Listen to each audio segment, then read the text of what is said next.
मेरी बाबू जी आत्माओं, जिंदगी में हम लोग सीखने के लिए या भूलने के लिए ही जीते हैं। जीवन में या तो हम सीखना चाहते हैं या भूलना चाहते हैं। सीखना चाहते हैं उन बातों को जो बातें हमारे लिए कार्यकारी हों, भूलना चाहते हैं हमारे उन बातों को जो बातें हमारे लिए दुख का कारण है। कोई भी व्यक्ति यहाँ पर दुखी नहीं होना चाहता है। हर व्यक्ति हर पल में सुख प्राप्त करना चाहता है, हर क्षण में सुखी होना चाहता है, हर क्रिया में आनंद प्राप्त करना चाहता है। तो फिर वह कौन सी गलती है जो गलती हमें सुख नहीं दे पा रही है? वह कौन सी गलती है जिस गलती के कारण आज तक हम खुद को नहीं समझ पा रहे हैं? और क्या गलती है भी कि नहीं भी है? अगर हम समझेंगे तो जानेंगे तो गलती तो सामने आएगी।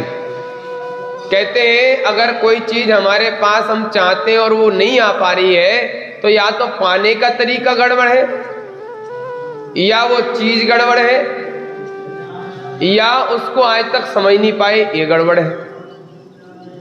कुछ ना कुछ तो गड़बड़ है और उस गड़बड़ को समझने के लिए हम तैयार नहीं है। सब थोड़ी गड़बड़ है, यानी कि कुछ मिस हो रहा है, कुछ हमसे छूट रहा है, ये हम समझना नहीं चाहते। ये सबसे बड़ी कमी है हमारी जिंदगी में। हम जिंदगी ऐसे जी रहे हैं जैसे कि बस श्वास लेना ही जिंदगी हो, सिर्फ ऐसे जिंदगी जी रहे हैं। उसमें कुछ बढ़ाव उतार या चढ़ाव नहीं करना चाहते।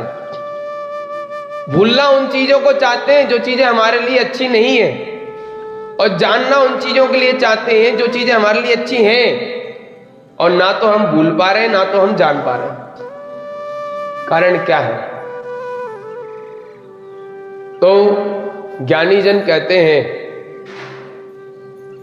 कि आपको वह कार्य करना चाहिए जिस कार्य में ना तो भूलने की जरूरत पड़े और ना सीखने की जरूरत पड़े, ना जानने की जरूरत पड़े, ना जो जाना हुआ है उसको भूलने की जरूरत पड़े। ऐसा कार्य करना चाहिए। अब ऐसा कार्य कौन सा है?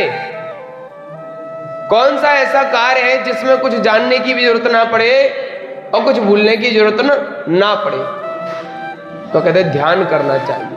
क्या करना चाहिए? ध्यान। क्योंकि ध्यान एक ऐसी चीज है जहां कुछ ना भूला जाता है ना कुछ जाना जाता है। उसे तो बस किया जाता है, उसमें बस रहा जाता है, उसको बस जिया जाता है, उसी में सांसों को लिया जाता है। ध्यान किन पे किया जाए, कैसे किया जाए, किस लिए किया जाए?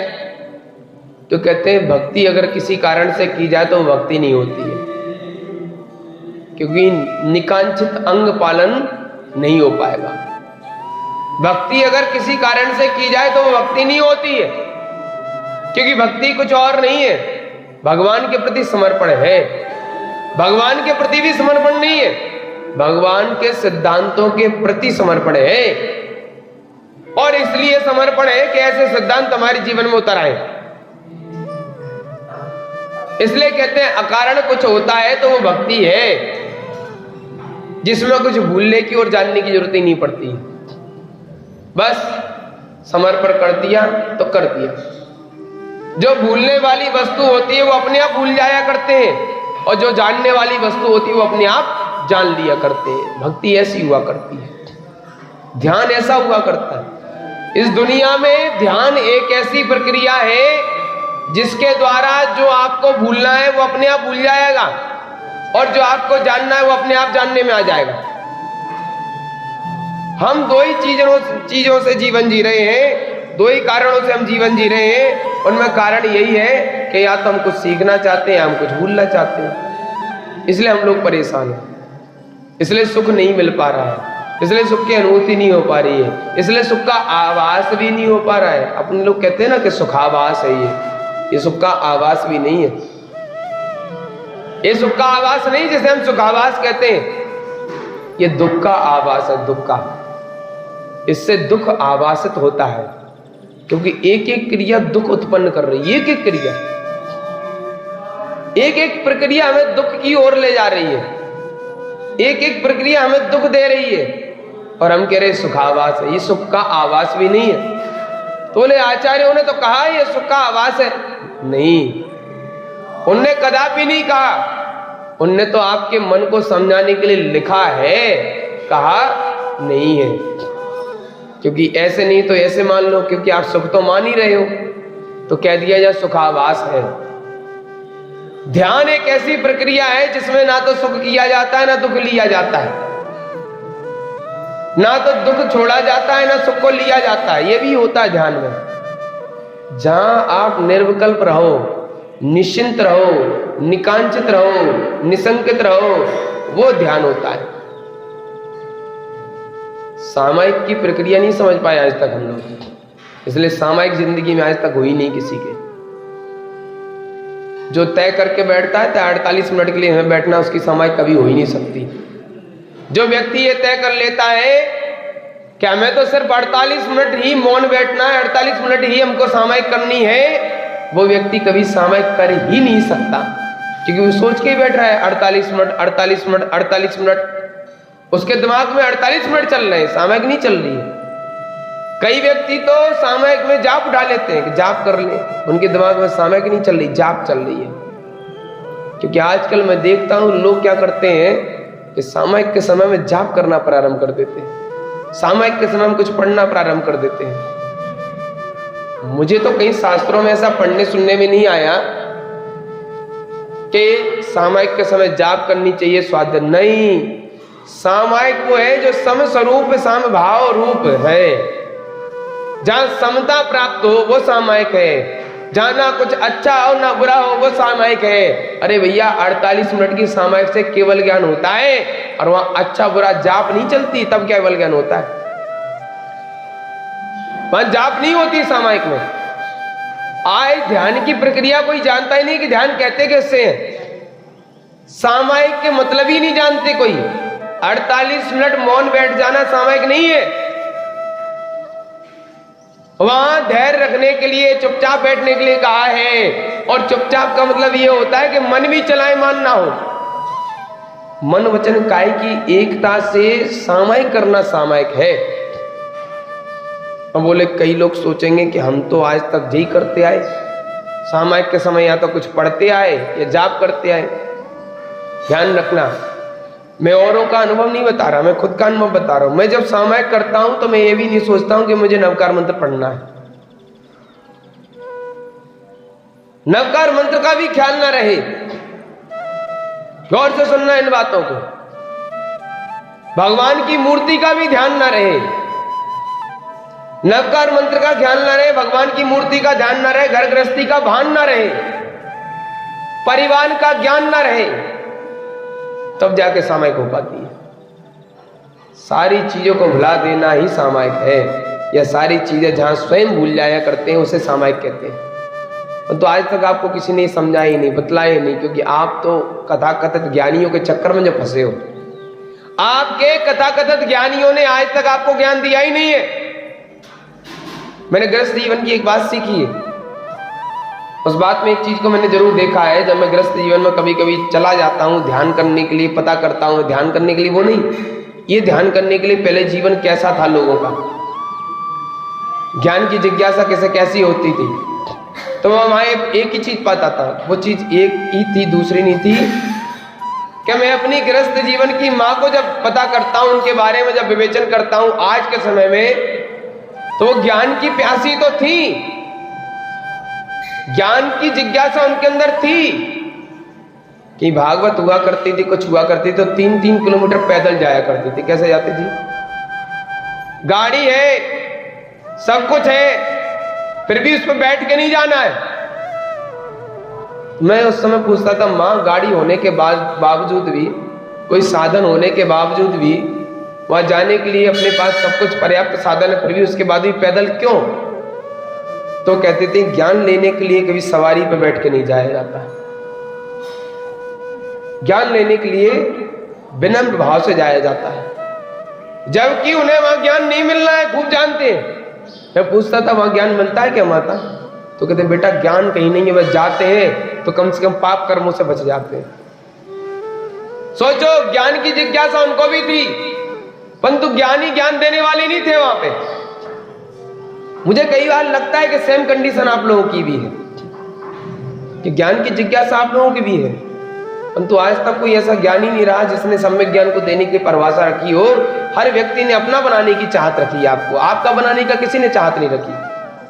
आज के समय में, आज के परिवेश में हर साधक अपने अपने भक्तों को बढ़ाने में लगा है, ये मुझे लगता है। अगर ऐसा नहीं है तो आज ये क्यों है कि किसी के पास 4 लोग बैठे, किसी के पास 10 लोग बैठे। हर व्यक्ति ऐसी शिक्षा दे रहा है कि तुम्हारे लिए सिर्फ हम ही और कोई है ही नहीं है। भैया वो तुम्हें क्या सामायिक बताएंगे जो खुद सामायिक नहीं किया करते। अंता नहीं लेना, मैं किसी पे उंगली नहीं उठा रहा, मैं उन लोगों के लिए कह रहा हूं जो सामायिक नहीं करते। वो तुम्हें क्या ध्यान सिखाएंगे जो तुम्हें खुद ध्यान नहीं किया करते। वो तुम्हें क्या ज्ञान बतलाएंगे जिनके पास खुद ही ज्ञान नहीं हुआ करता। अरे खाली कुआं क्या तुम्हारी प्यास बुझाएगा जो खुद अपनी प्यास नहीं बुझा सकता। यही चीज है आपकी जिंदगी में कि आप कुछ बुलाना चाहते हो, कुछ सीखना चाहते हो। मैं कहता हूं कुछ बुलाओ नहीं, कुछ सीखो नहीं। मैं कहता हूं कुछ भुलाओ नहीं, कुछ सीखो नहीं, कुछ जानो नहीं, बस कुछ बनो नहीं। तुम सिर्फ और सिर्फ स्थिर हो जाओ, व्यवस्थित हो जाओ, जैसे हो वैसे बने रह जाओ, तुम्हारा ध्यान हो जाएगा। तुम जैसे हो वैसे बने रह जाओ। तुम जितनी चीजें भूलना चाहते हो अपने आप भूल जाओगे, और जितनी चीजें जानना चाहते हो अपने आप जानने लगोगे। समझ आ रहा है कि नहीं आ रहा है? इसलिए मेरी बातों को ध्यान रखना कि आपके पास ध्यान, ज्ञान, विज्ञान इतना है कि हम जैसों की वाणी भी आपके लिए कई बार प्रभावकारी नहीं हो पाती। मैं कई बार मानता हूं इसे अहंकार समझना, चाहे कुछ और समझना, या आत्मविश्वास समझना, या सम्यक श्रद्धा समझना, मैं वो कड़वा सत्य बताना चाहता हूं जिसको तुम सोचना नहीं चाहते। मुझे अपनी वाणी पे इतना भरोसा है कि मेरी वाणी ने अगर तुम्हें प्रभाव नहीं छोड़ा तो शायद दूसरे की वाणी भी तुम पर प्रभाव नहीं छोड़ सकती। मुझे इतना भरोसा है। इसे घमंड भी कह सकते हो, अति उत्साह भी कह सकते हो, या कहते हैं अति विश्वास भी कह सकते हो। ये आपकी परिभाषा है, आप उसे क्या परिभाषा देना चाहते हो आपके ऊपर डिपेंड करता है। परंतु मैं सिर्फ इतना ही बतलाना चाहता हूं कि कुछ भूलने का या कुछ जानने का प्रयास ही छोड़ दो। जब अपन कुछ बनना चाहते हैं तो अपन उसी समय बटने लगते हैं। जब कुछ जानना चाहते हैं उसी समय भूलने की प्रक्रिया प्रारंभ हो जाती है। आगम में कहा गया है सहज भाव से जीवन जियो। क्या कहा गया है? सहज भाव से जियो। कैसे जियो? सहजता से जियो, सरलता से जियो, सौम्यता से जियो। यह आगम में कहा गया। क्या है वो सहज भाव? क्या है वो सरलता? क्या है वो सौम्यता जिसको तीर्थंकर ने कहा? जहां आकुलता है वहां सहजता हो ही नहीं सकती। सुनना माताओं ध्यान से, आप लोगों के लिए इसलिए स्पेशल कहता हूं कि आप लोगों के मन इतने चंचल हैं कि आज तक आप स्थिर नहीं हो पा रहे सिद्धालय में। सहजता किसे कहते हैं? जहां व्याकुलता ना हो वहां सहजता और सरलता होती है, और जहां व्याकुलता नहीं होती वहां सौम्यता चेहरे पे अपने आप आ जाती है। तो सहज, सरल और सौम्य वही है जो निर्विकल्प है। निर्विकल्प वही है जिसका कोई ना संकल्प है। सुना क्या कहा मैंने? निर्विकल्प वही है जिसका कोई भी संकल्प नहीं है। तीर्थंकर ने कोई संकल्प नहीं किया कि मैं केवल ज्ञान की प्राप्ति करूंगा ही करूंगा। ये संकल्प भी एक विकल्प है। समझ आया कि नहीं आया? यानी कि आज मैं उन गहराइयों की बात कर रहा हूं जिन गहराइयों तक आप जाना नहीं चाहते, जिन गहराइयों को आप समझना नहीं चाहते। अरे मोती तो गहराइयों में मिला करते हैं, समंदर में ऊपर तैरते हुए हमें कचरा मिला करते हैं। मोती हमेशा गहराइयों में भी मिलेंगे, रत्न हमेशा गर्भ में ही मिलेंगे, नीचे जाकर ही मिलेंगे। जहां उच्च दाब होगा, जहां जाने में हर व्यक्ति का सामर्थ्य नहीं हुआ, वहां रत्न मिलते हैं। वहां जाने के लिए पुरुषार्थ करना पड़ता है। कहते हैं समंदर में डुबकियां लगाने वाले जब नीचे जाते हैं तो उन्हीं लोगों को भेजा जाता है जिनका हार्ट मजबूत होता है। आसमान की ऊंचाइयों को उन्हीं पहुंचाया जाता है जिनकी बीपी कभी अप एंड डाउन नहीं होती है, क्योंकि अगर उन्हें ऊपर से पैराग्लाइडिंग करवा दी गई तो वो तो बीच में अटैक से मर जाएंगे। अगर किसी को समंदर की गहराई में उतार दिया गया तो वो तो समंदर के दाब की वजह से ही मर जाएंगे। समंदर में भी अंदर जितनी गहराई में जाओगे दाब बढ़ता चला जाता है, ये रियल इफेक्ट है। आप जितनी गहराई में जाओगे पानी का वजन आप पे बढ़ता चला जाएगा, बढ़ता चला जाएगा, बढ़ता चला जाएगा, पानी का भी दबाव पड़ता है। इसी प्रकार से आप जब ज्ञान की गहराई में जाओगे तो संसार का दबाव आप पे बढ़ता चला जाएगा। या तो दुनिया आपको पागल कहने लगेगी या तो दुनिया आपको ज्ञानी कहने लगेगी, दो में से एक काम करेंगे। परंतु जब आप समंदर की गहराई में जाते हो तब लोग आपसे कहते हैं ये पागल है, ये तो मरने जा रहा है। परंतु जब आप वहां से निकल के आते हो, रत्न खोज के लाते हो, तो कहते हैं ये बहादुर है, ये वीर है। इसी प्रकार से दुनिया में आप जब जीते हो और धर्म की ओर जब आप जाते हो तो लोग कहते हैं तो पागल हो गया है। परंतु जब धर्म में आप पहुंच जाते हो, पहुंच जाने के बाद आप जब धर्म में हो जाते हो, धर्म में हो जाने के बाद जब आप दुनिया को ज्ञान देने लगते हो तो दुनिया आपको कहती है ये तो महावीर का वीर है। ये वो क्रिया है जिस क्रिया को आप जानना नहीं चाहते, इसलिए कुछ भूलो नहीं, कुछ जानो नहीं, बस हो जाओ, बस खो जाओ। यही जीवन, और कुछ जीवन नहीं है। जीवन की प्रक्रिया को कुछ बढ़ाना और घटाना समझ रखा है आपने। बढ़ाने घटाने को जीवन नहीं कहते हैं। मध्यस्थ भाव क्रिया विपरीत, विपरीत क्रिया में मध्यस्थ भाव जो रखता है वो सामायिक में जाता है। ये सामायिक पाठ में लिखा है। किसमें लिखा है? यानी वहां भी कहा गया है विपरीत क्रिया जहां उपलब्ध हो रही है वहां मध्यस्थ भाव को धारण कर लो। अरे सामायिक तो आज तक आपने की नहीं है, क्योंकि जो खुद सामायिक नहीं करते वो तुम्हें क्या सामायिक बताएंगे। जो खुद सामायिक पे चिंतन नहीं करते वो तुम्हें चिंतन क्या कराएंगे। अरे जो खुद ज्ञान को धारण नहीं करते तो खुद तुम्हें क्या ज्ञान दिलाएंगे। मैं सफेद वस्त्र पहन के ब्रह्मचारी नहीं बन सकता जब तक ब्रह्मचर्य का ज्ञान मुझे नहीं होगा। ध्यान रखना इन चीजों को। अरे कपड़े पहन लेना तो बाहर की बातें हैं, हम कपड़े पहनने मात्र से ब्रह्मचारी नहीं होंगे। ब्रह्म रमणाति ब्रह्मचर्या से रूपम ब्रह्मचार्य से रूपम स्वरूपाय। जो ब्रह्म की चर्या में ब्रह्म में रमण करता है वही ब्रह्मचर्या को जीने वाला ब्रह्मचारी कहलाता है। ध्यान रखना इन बातों को। अगला कहां ध्यान रखना है, क्या ज्ञान रखना है भैया, विचार करना। एक चीज और बता देता हूं मैं, आज वो चीज भूलने जा रहा हूं जिसे शायद बुरा लगे तो बुरा मान जाना, मुझे फर्क नहीं पड़ता।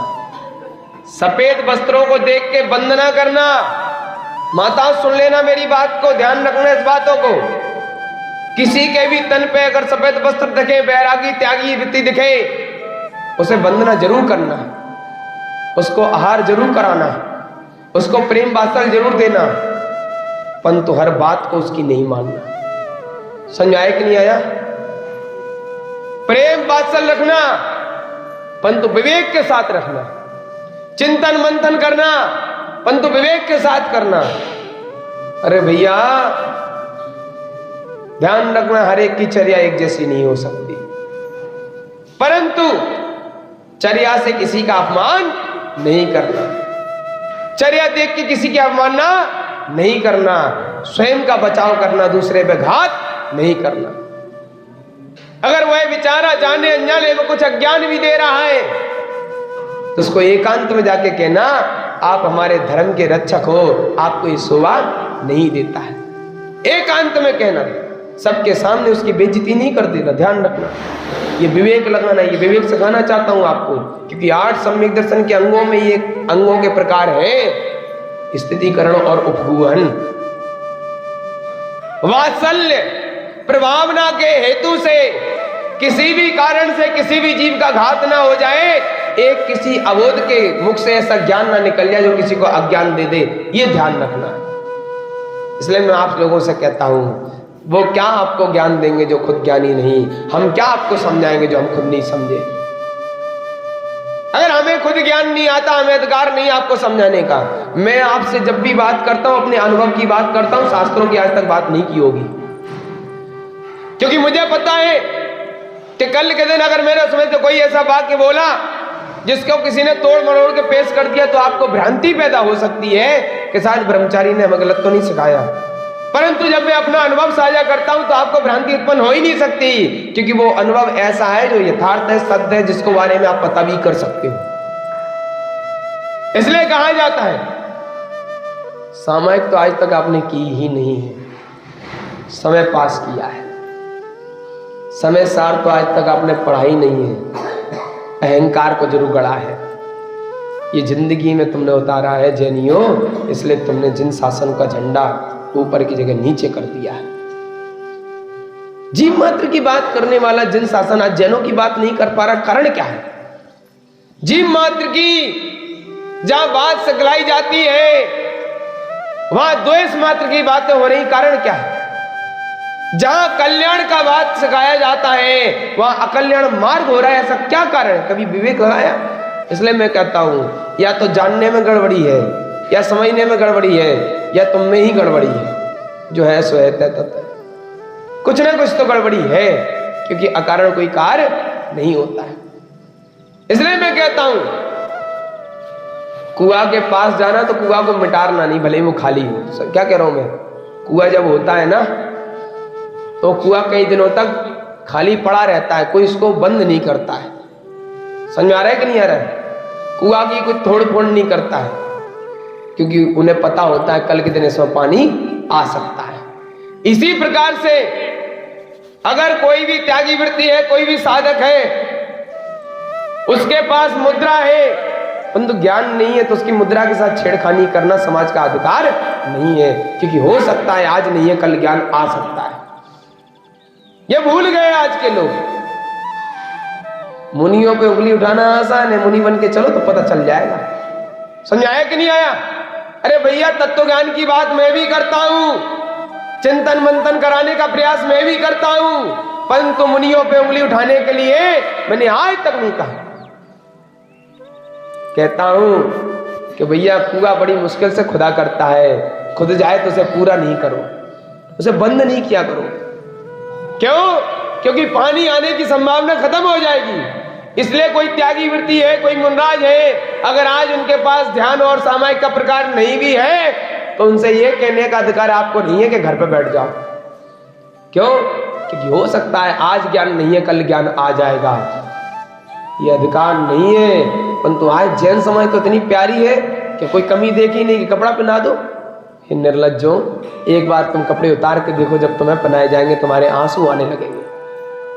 किसी पे उंगली उठाना आसान है, किसी की बुराई करना आसान है, परंतु किसी की बुराई को छुपाकर उसे अच्छा बनाना यह सम्यक्त का कार्य होता है। इसलिए मैं आप लोगों से कई बार इन बातों को कहता हूं, भैया भले ही हर त्यागी वृत्ति ब्रह्मरूपी नहीं होगा, परंतु एक दिन शायद उसके अंदर ब्रह्मरूपी जैसा ज्ञान आ सकता है।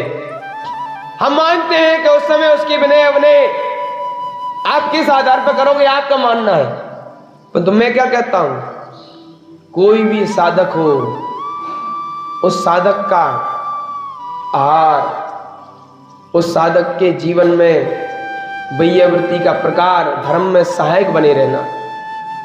क्यों? क्योंकि ये जिंदगी का मूल उद्देश्य होना चाहिए, ये जीवन का मूल प्रकार होना चाहिए। जहां प्रेम नहीं है, वात्सल्य नहीं है, वहां जिंदगी में ज्ञान कभी प्रवेश कर ही नहीं कर सकता। वहां तो सिर्फ अहंकार ही अहंकार प्रवेश करता है 24 घंटे। मैं मानता हूं कि हम लोगों में स्पर्धा है, मैं मानता हूं कि हम लोगों में आपस में होड़ मची हुई है। आज धर्म को तोड़ने में भी मैं मानता हूं कि हम लोगों का बहुत अहम भूमिका है, क्योंकि हम लोगों ने भी अपने राग और द्वेष के कारण आप लोगों को भीतराग से दूर किया है। ये वो यथार्थता है जिस यथार्थता को कोई समझना नहीं चाहता। इन चीजों को जब तक हम खत्म नहीं करेंगे तब तक हमारे जीवन में दुख खत्म हो ही नहीं सकता। इसलिए जैनियों ध्यान रखना मेरी बातों को। जो धर्म जीव मात्र के लिए था आज वो जैन मात्र के लिए नहीं हो पा रहा। इसका मतलब ये है कि कथाकथित हम जैसे ज्ञानियों में गड़बड़ी है, परंतु उस गड़बड़ी को हमें सुधारना पड़ेगा। हे प्रियवंत जीवात्माओं, क्रियाएं दोनों हैं, प्रक्रियाओं को बदलो। बुरा समझना आसान है, अच्छा बनाने का भाव पैदा करो। मैं मानता हूं कि हम में गड़बड़ी, कोई टेंशन नहीं, परंतु कभी आपने ये विचार किया कि आप में कितनी गड़बड़ियां हैं? अरे भैया, 8 सम्यक दर्शन के अंग किसी ने पढ़े नहीं और बड़े बड़े शास्त्र संग लेके चल पड़े। श्रावकाचार पूरा किया नहीं, समय सार को हाथ में उठा लिया, विवेक जगाया नहीं और राग द्वेष को भगाने की बात करते हो, कभी नहीं भगा सकते। इसलिए मैं कहता हूं, दिगंबरत्व पर उंगली उठाना आसान है। दिगंबरत्व को ऊपर उठाओ, तब तो हम जानेंगे। दिगंबरत्व पे उंगली उठाना आसान है, दिगंबरत्व को ऊंचा उठाओगे तब तुम ज्ञानी कहलाओगे, क्योंकि ये महावीर का पंथ है, ये किसी पर्सनल संत का पंथ नहीं है, ये महावीर का पंथ है, ये अरिहंत का पंथ है। इसलिए ध्यान रखना, संतों के पंथों में ना पढ़ना, महावीर के पंथ में पढ़ना। तो जब वीतरागता की बात होगी, वहां वात्सल्य की बात होगी, इसने करुणा दया की बात होगी, और जहां इसने दया करुणा मैत्री का प्रभाव नहीं, वहां वीतरागता का भाव उत्पन्न हो ही नहीं सकता। वहां कभी भी सम्यक मार्ग के प्रति श्रद्धांत जाग ही नहीं सकता, क्योंकि श्रद्धांत जगाने के लिए वात्सल्य को लाना पड़ेगा। तो कहां है? मुनि देख मुख पेर ले, जे शिव धाम कैसे जाए। बताओ, ऐसों का 3 काल में कल्याण नहीं हो सकता। मैं इसलिए नहीं कह रहा, हो सकता है कि कल के दिन उनकी क्रियाएं पैदा अच्छी हो जाए, मैं उनमें भी संभावनाएं देखता हूं, परंतु इस बात को इसलिए कहता हूं कि अगर ऐसा ही भाव बना रहा तो कभी कल्याण नहीं होना है। भाव को बदलना पड़ेगा, तब कल्याण होगा। ऐसे भाव से कभी कल्याण हो ही नहीं सकता। इसलिए मैं कहता हूं, सामायिक और ध्यान की प्रक्रिया को आज तक हम समझ ही नहीं पाए, जान ही नहीं पाए, ज्ञान ही नहीं किया। कुछ भूलने की चेष्टा भी कुछ जानना है, कुछ भूलने की प्रक्रिया भी कुछ जानना है। इसे भूलो नहीं, जानो नहीं, बस खो जाओ, अपने आप के हो जाओ। समझ आया? इसलिए मैं आप लोगों से कहता हूं, विपरीत क्रिया में मध्यस्थ भाव को धारण करने का यह भाव है। क्या विपरीत क्रिया क्या है? किसे कहते हैं विपरीत क्रिया? जो आत्मा के विपरीत जो कार्य है, सब विपरीत क्रिया है। आप विपरीत किसे समझते हो? विचार किया कभी? आपके द्वारा विपरीत नहीं नापा जाएगा। जो आत्मा के लिए विपरीत कार्य है, उससे मध्यस्थ भाव को धारण करो। वो है विपरीत क्रिया में मध्यस्थ भाव को धारण करना। लोग कहते हैं अपने अनुकूलता ना हो, अपने अनुकूल ना हो तब मध्यस्थ हो जाओ। अरे भैया, इतना नहीं सोचना है, और गहराई में जाना है। समंदर में ऊपर तैर तैर के मोती नहीं मिलेंगे, समंदर में नीचे जाने के लिए प्रयास करना पड़ेगा। एक डुबकी ऐसी लगाओ जो गहरी सांस ले, जो तुम्हारी प्यास को बुझा दे, तुम्हारी आत्मा को जगा दे, ऐसा सिद्धांत तुम्हें मिला दे, ऐसी प्यास को जगाओ। इसलिए मैं आप लोगों से कहता हूं, आज के समय में आप लोग या तो कुछ भूलने में लगे या कुछ जानने में लगे हो, पहचानने में नहीं लगे। मैं इसलिए कई बातों को मैं बहुत गहराई तक ले जाने का प्रयास करता हूं कि ऊपर ऊपर बहुत घूमे, नीचे चल के देखो नजारा कुछ और है। ऊपर ऊपर बहुत घूमे, नीचे नीचे चल के देखो नजारा कुछ और है। अरे भैया, इस दुनिया से दूर भागो, यहां तो बेकार सा दौर है, ये दौर बहुत बेकार है, इस दुनिया से दूर भागो, थोड़ा अपने में आओ, एक दौड़ अपनी ओर लगाओ। एक छोटी सी बात सुनाकर आपका समय खत्म कर दूंगा। समय मतलब बहुत देर हो जाती ना आप लोगों को, कईयों को स्कूल जाना है, कईयों को कहीं जाना है, समस्या है कि नहीं है, हम समझ रहे, चिंता नहीं करो। आप लोग सुनो मेरी बात को, विचार करना है, गौर करना है इस बात पे। एक जगह पर कोई देश में, जापान मान लो, भूकंप वहीं आ जाना आते, कहां आते? जापान में आते भूकंप जाना। चलो ठीक, जापान मान लो क्या जा रहा मानने में? आप लोगों ने जिंदगी में इतना मान रखा, तो हमारा मान लोगे तो क्या चला जाएगा। जापान में एक कोई परिवार रहता था और उस जगह पर उसने एक नया घर लिया। क्या लिया? और उसको विचार आया कि इसमें किसी त्यागी वृत्ति को बुलाकर इसमें आहार कराया जाए, क्योंकि मुंडराज तो जा नहीं सकते आउट ऑफ कंट्री। तो त्यागी वृत्ति को बुलाकर इसमें आहार कराए जाए। एक कोई संयमी आएगा, भले ही वो छोटे लेवल का संयमी हो, संयमी तो होगा। संयमी आएगा, उसके आहार हो जाएंगे तो हमारा घर पवित्र हो जाएगा, उसका ही भाव जाएगा। भैया कोई गया, कोई त्यागी वृत्ति उस जगह पे गए और उनके यहां जाने के बाद बैठ गए और उनका 3rd फ्लोर पे मकान था, नहीं 5th फ्लोर पे, 5वीं मंजिला पे उनका फ्लैट था। क्या था? 5वीं मंजिला पे फ्लैट था। और जब वह 5वीं मंजिला के फ्लैट पे पहुंचे, पहुंचने के बाद उनके मेहमान आ गए, सारे लोग आ गए, रिश्तेदार आ गए, नातेदार आ गए, व्यापारी भी आ गए, आसपास के घूमने फिरने वाले भी आ गए, सब आ गए। काफी बड़ा फ्लैट था, वहां बैठे हुए थे सारे। कुछ पाठ हुई, कुछ जापे हुई, जापों के बाद समय आया आहार के लिए, तैयारियां हो रही थी कि चलिए आहार हो जाए। सारी प्रक्रिया होने के बाद आहार की तैयारियां होने ही वाली थी कि उसके पहले भूकंप आ गया। क्या आ गया? भूकंप आ गया। और जब भूकंप आया तो जितने लोग थे वो इधर उधर भागने लगे। कोई 10वीं मंजिला पे चला गया, कोई दूसरी मंजिला पे आ गया, कोई इधर भाग रहा है, कोई इधर भाग रहा है, सब लोग भागते रहे। वो त्यागी वृत्ति, वो साधक उसी जगह अपनी जगह स्थिर होकर बैठ गए।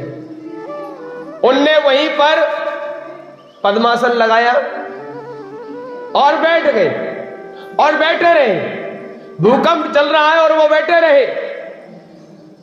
सब लोग ऊपर जा रहे हैं, कोई नीचे भाग रहा है, कोई इधर भाग रहा है, कोई उधर भाग रहा है। भागने के बाद लगभग 10 मिनट के बाद भूकंप शांत हुआ। सब लोग लौट के वहीं पे आए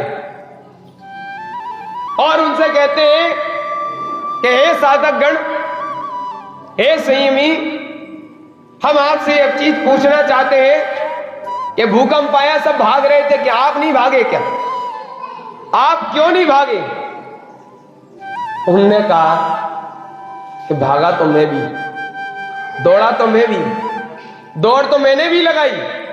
जिस तरीके से तुम झटपटाए ऐसे मैं भी झटपटाया, जिस तरीके से इधर उधर तुम भागे ऐसे मैं भी भागा। फर्क यह है तुम बाहर भागे, मैं अंदर भाग गया। क्या कहा? फर्क यह है तुमने बाहर दौड़ लगाई, मैंने अंदर दौड़ लगा ली।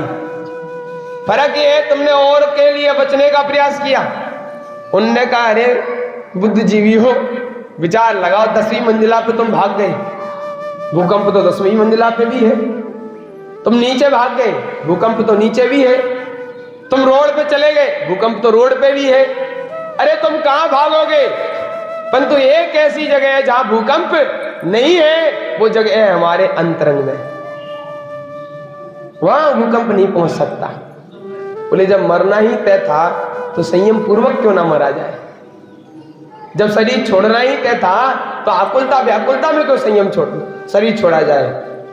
इसे कहते हैं ध्यान का अभ्यास। इसे कहते हैं क्षण भर के लिए भी एकदम से अगर कहीं विचलित हो तो स्थिर हो जाना। इसे कहते हैं विपरीत क्रिया में मध्यस्थ भाव को धारण कर लेना। समझ में आया? सामायिक इसे कहते हैं कि सामायिक का इतना अभ्यास हो जाए कि किसी समय भी आप सामायिक लगा सको, किसी भी समय आप बैठ सको। तो आज की प्रक्रियाएं बदल दी गई हैं। आज तो सिस्टम ही चेंज कर दिया गया है, आज तो बदलाव ही कुछ और कर दिया गया है। इसलिए मैं आप लोगों को कहता हूं ज्ञान तो हमारे पास बहुत है, क्या ध्यान देने के लिए आपके पास समय है? कहते ही नहीं है। हम बैठने को 24 घंटे रेगुलर बोल सकते हैं बिना हार किए, इतनी हमें दम नहीं है तो प्रैक्टिस कर लेना किसी दिन। हम ऐसे ही बैठे रहेंगे, आप ऐसे नहीं बैठ पाओगे, हम गारंटी दे रहे हैं। मैं सत्य बोल रहा हूं इस चीज को। तो आज तक आपकी सामायिक सार्थक नहीं हो पाई। मैं देखता हूं कई मुनराजों को, कई आचार्य भगवंतों को, कई ज्ञानियों को, और औरों को नहीं, मैं अपने आप को। बताओ 1 घंटा बैठता हूं, कई बार तो 1 घंटे से ज्यादा भी हो गए, तो हमारे पैर भी इधर के उधर नहीं होते। आपकी पूरा शरीर 360 डिग्री के कोण में घूम जाता है। समझ आया कि नहीं आया? 360 डिग्री का कोण आपका पूरा शरीर घूम जाता है। आप इतने समय में जाने कहां कहां दुनिया में घूम के आ जाते हो, परंतु मेरा भाव तो सिर्फ आपके चेहरे पे रहता है। आपका चेहरा हमारे चेहरे पे नहीं टिक पाता। आपकी आंखें, यहां से पता चलता है आप कितने विचलित हो। आज तक आपकी सामायिक क्लियर नहीं हुई है। अरे भैया, जो अंतरंग में होता है बहिरंग में झलकने लगता है। मिट्टी के घड़े में, मिट्टी के घड़े में, और मिट्टी के घड़े में नहीं, आप किसी भी बर्तन में घी को रख दोगे, घी बाहर से बता देगा इसमें घी है, क्योंकि चिकनाहट तो उसमें आई जाती है। कैसे नहीं, डालते समय भी आएगी। अरे आप हाथ लगाओगे तो भी आएगी। अब भले इतने चलने लगे, पहले मिट्टी के घड़े और अन्य प्रकार के धातुओं के घड़े चलते थे, स्टील के नहीं चलते थे। तब समझा है कि नहीं आया?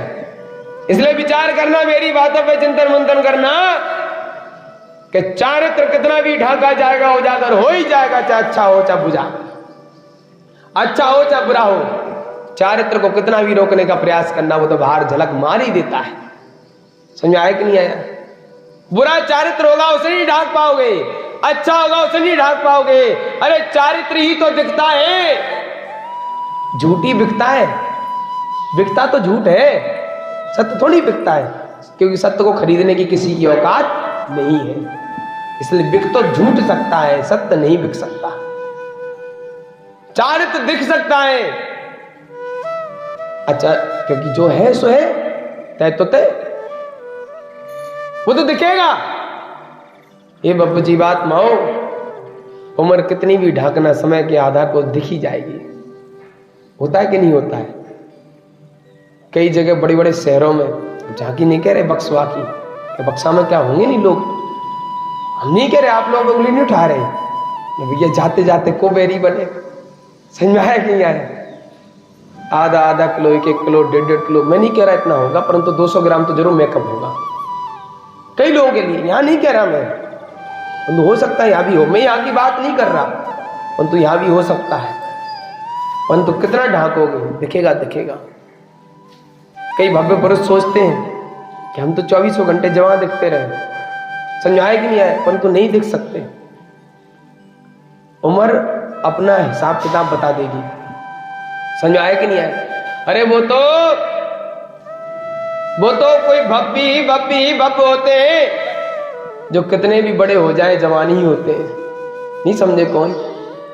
बालपन से चेहरे नजर आते हैं। किन के नजर आते हैं बताओ? नहीं समझे? जो कभी बूढ़े नहीं होते। कौन होते हैं? जल्दी समझ में आ गया?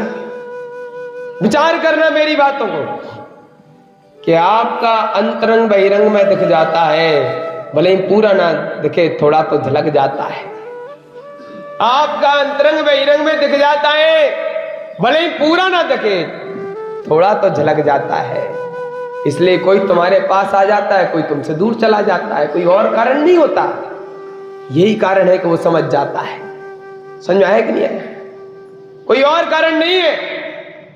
इसलिए मैं अक्सर आप लोगों से कहता हूं कि हे होने वाले भगवान जी महात्माओं, अपने जीवन को समझो। भगवान बनना है तो भगवान के ध्यान और ज्ञान को, विज्ञान को समझो, वीतरागता को समझो, वीतराग विज्ञान को समझो। 6 डाला पढ़ने से कुछ नहीं होगा, समय सार पढ़ने से कुछ नहीं होगा। सुनना, 6 डाला पढ़ने से कुछ नहीं होगा, साहब का 4 भी पढ़ने से कुछ नहीं होगा, समय सार पढ़ने से नहीं होगा। इनमें जो लिखा है उनको अंतरंग में गढ़ने से कुछ होगा। ये चारित्र ही मोक्ष की ओर ले जाता है, वो नहीं है। वो बात नहीं कहना चाहता है कि बात चल रही है 8:30 बजे तक समय सार पे, 9 बजे के दूध पीने का समय हो गया। समझ आया कि नहीं आया? बात चल रही है 8:30 बजे तक समय सार पे और 9 बजे नहीं के दूध पीने का समय आ गया। अरे भैया, जो अंतरंग में जिनवाड़ी को घोल लेता है वो बिना पानी पिए भी बोल लेता है। जो अंतरंग में चारित्र को डाल लेता है वो जीवन को संभाल लेता है। समझ आया कि नहीं आया? अरे मुंह से बातें करने वालों, कुछ रातें तो गुजारो मुनियों के साथ, तो पता चलेगा कि जिन शासन होता क्या है। इस सर्दी में, इस ठंडी में, आहा, 4-4 रजाइयां चाहिए तुमको। और कहते हो वो आत्मा आत्मा एक एक। तो चल जाओ शिमला में बैठ जाओ, बर्फ पड़ रही हो, फिर बैठ जाना, तब समझ में आएगा कैसे तीर्थंकरों ने ध्यान किया था, कैसे आदिनाथ ने ध्यान किया था। समझ आ रहा है कि नहीं आ रहा है? ऋषभ देव को समझने के लिए ऋषभ देव जैसी मुद्रा को धारण करना पड़ेगा। आ गया समझ में? अन्यथा ऋषभ देव को समझना 3 काल में किसी के बस की बात नहीं है। मुंह चलाना आसान है, चारित्र में जीवन को चलाओ तब पता चलेगा। समझ में आया कि नहीं आया? अरे भैया, हम तो आप लोगों पे भी करुणा करते हैं, उन लोगों पे जो कभी मुनियों पे करुणा नहीं करते, उन पे भी हमारे भगवंतों ने कहा है बेटा उन पे करुणा करना, उनसे ईर्ष्या नहीं करना, उनसे द्वेष नहीं करना, क्योंकि वो भी तुम्हारे ही है। क्योंकि इस संसार का एक इंद्रिय से लेकर 5 इंद्रिय तक हर जीव से तुम्हारा नाता है। भले ही तुम्हारा चेहरा उन्हें नहीं भाता हो, परंतु उससे तुम्हारा नाता था, है और रहेगा। अरे हमारे आचार्यों ने तो ये सिखाया है, आपके पंडितों ने आपको क्या सिखाया हमको नहीं पता। समझ में आया कि नहीं आया? क्योंकि हमारे लिए परम ज्ञानी परम ध्यानी हमारे आचार्य भगवंती हैं। आपके लिए तो वो है जो एक प्रतिमा को धारण करने तक की हिम्मत नहीं कर सके। समझ आया कि नहीं आया? अगर कहां समझना है, चारित्र को समझो। अंततः जिन शासन को बांटने का ही काम किया है ऐसे ज्ञानियों ने, कभी एकता का भाव ही नहीं लाया। अरे प्रेम को जगाओ, और जब तक प्रेम नहीं जगाओगे तब तक तुम अपने पास से हर व्यक्ति के भगाओगे ही भगाओगे, गले नहीं लगा सकते। गले लगाने के लिए प्रेम स्नेह वात्सल्य चाहिए, करुणा दया मैत्री का भाव चाहिए, जिन शासन का सम्यक प्रभाव चाहिए। बुरा लगे तो क्षमा करना, ये मुंह बहुत बेकार है, क्योंकि अब कल जा रहे हैं तो ढंग से बोल के जाएंगे।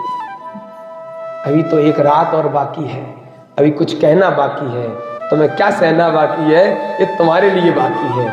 जो है सो है तय तो तय। समझे बेटा? शैलेश अब चौका की नंबर नहीं लियो। कह रहा बेटा समझ में आ गया? शैलेश बोले गुरुजी हम बड़े समस्या में फंस गए। हमने क्यों? बोले एक ही दिन दो लोगों को गलती से हमने नंबर दे दिया। अब एक व्यक्ति बोले कि एक ही दिन हमारे ना लगे हो। मैं उन लोगों से कहना चाहता हूं कि आपस में सामंजस्य बिठाओ। अरे हम तो सबके हैं, एक ही बार नहीं दोबारा बुलाओ। समझ आया कि नहीं आया? क्या एक ही बार में हमको छोड़ के फ्री करना चाहते हो? क्या दोबारा नहीं बुलाना चाहते? इतने बुरे लगे का?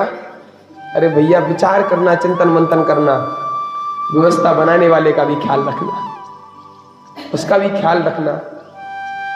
लोग कह देते हैं कि तुम्हारी वजह से ही तो सब चीजें ऐसी बिगड़ गई। नहीं, किसी एक व्यक्ति को गलत कहना गलत है, ये गलत है। जो रातों दिन आप लोगों के लिए चिंतन कर रहा है, हम तो कब के जा रहे थे। पूछना शैलेश नगर गुरुदेव अभी नहीं जाना, बोले चौका वालों के चौके लगे गुरुदेव ध्यान रखना, उनकी भी भावनाओं को ध्यान रखना, अभी नहीं जाना। जो व्यक्ति आप लोगों के लिए ऐसा सोच सकता है वो कभी ये चाहेगा कि किसी घर में चौका ना लगे गुरुदेव का? बताओ। इसलिए गलत फहमी पैदा नहीं करना, ये प्रेम को खत्म करती है। समझ में आ रहा है कि नहीं आ रहा है? ध्यान रखना चाहिए इन चीजों को। अरे भैया साधक के मुख में एक निवाला देना भी, सुनना, ग्रास देना भी बहुत बड़ा पुण्य का काम होता है। तो एक टाइम मिल रहा है तुझे का कम है? बताओ। अब किसी के हाथ चौका लगा होगा तो उसने शैलेश ने कहा होगा एक एक टाइम लगा लो, गुरुदेव जा रहे हैं तो। बोल नहीं हमारे यहाँ तो दोनों टाइम। मैं जानता हूँ कि हमारे प्रति आपका प्रेम है, मैं जानता हूँ आप चाहते हैं कि बड़े दिनों बाद तो नंबर मिला है, बड़े दिनों बाद तो समय आया, तो एक टाइम से काम नहीं चलेगा, दोनों टाइम। ये आपकी अच्छी भावना है, ये वो प्रेम है मेरे प्रति कि मैं उसका आभार कैसे व्यक्त करूं मैं बता नहीं सकता। परंतु तो एडजस्टमेंट करना चाहिए, क्योंकि एडजस्टमेंट से ही परमानेंट रहा जा सकता है। जो एडजस्टमेंट करता है, हाँ माँ हम समझ गए, घड़ी में बिल्कुल 5 मिनट जाना हो गया, गलती हो गई हमसे। समझ में आया कि नहीं आया? सुनो, इसलिए मेरी शुभभावना है आप लोगों से। नहीं ये अच्छा है सिस्टम, हम घड़ी में देखे ना देखे आप लोग जरूर देख ले तो। सही है कि नहीं आया? इसलिए ध्यान रखना मेरी बात को कि थोड़ा बहुत एडजस्टमेंट करना आप उन लोग सीखे। और दोबारा आए ब्रह्मचारी तो एक ही दिन का को, फिर तो 10-10 दिन एक ही व्यक्ति लगाए क्यों? अगर इतना प्रेम है फिर एक ही दिन क्यों? फिर तो 2-2, 3-3 दिन लगाए एक ही व्यक्ति, तब तो और आनंद आएगा। आएगा कि नहीं आएगा? 2 टाइम में आनंद नहीं आए तो 6 और 8 10 टाइम में आनंद मिले कि 5 दिन बोले, 1 दिन रेगुलर, 5 दिन आपके यहाँ, 5 दिन रेगुलर आपके यहाँ, फिर और आनंद आएगा कि नहीं आएगा? परंतु नहीं, अभी डट खाओ। 150 घर है, 100 घर है, सबकी भावनाएं होती हैं।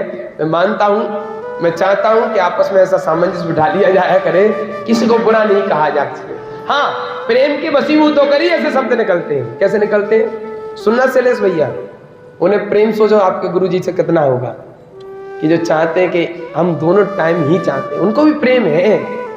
समझ आया कि नहीं आया?